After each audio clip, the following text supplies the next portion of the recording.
कंपन्या तयार असतील तर नाणार प्रकल्प होणार अशी प्रतिक्रिया खासदार नारायण राणे यांनी दिली आहे। रत्नागिरी येथे नारायण राणे यांची सोमवारी पत्रकार परिषद झाली, त्यावेळेस ते बोलत होते।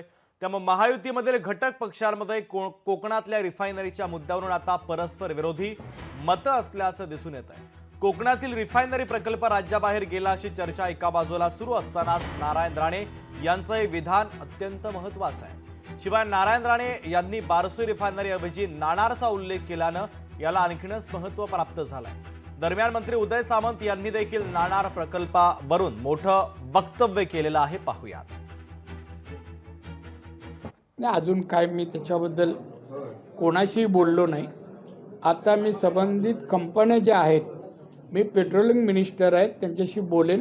कंपनीचं काय होकार असेल तर मी सांगतो तुम्हाला, ते कंपनी रत्नागिरी 100% लागेल। सांगितलं की या संदर्भामध्ये राणे साहेबांची चर्चा करायची जर वेळ आली तर उद्योग मंत्री म्हणून मी करणार आहे। त्याच्यामुळं माझी चर्चा झाल्यानंतर जर राणे साहेबांनी सांगितलं की आता मी असं करणार आणि मी जर सांगितलं की मी राणे साहेबांचा विचारच मान, तर ते मतभेद होतात। काल पत्रकार परिषद झाली, मी स्वतः राणे साहेबांची चर्चा करेन, मुख्यमंत्र्यांची चर्चा करेन आणि त्याच्यानंतर आम्ही निर्णय। दरम्यान नाणार प्रकल्प काय आहे आपण पाहूयात।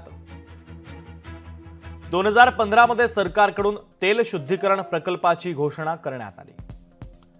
नाणार गावात तेल शुद्धीकरण प्रकल्प प्रस्तावित आहे। नाणार प्रकल्पासाठी 44 अब्ज गुंतवणूक होणार होती अशी माहिती आहे। भारत, सौदी अरेबिया, यूएईतील ऑइल कंपन्यांकडून प्रकल्पाचं नियोजन आहे। 15,000 एकर जागेवर प्रकल्प साकारण्यात येणार असल्याचं सांगितलं जात आहे। प्रकल्पासाठी 8,000 शेतकऱ्यांकडून जमीन घ्यावी लागणार होती।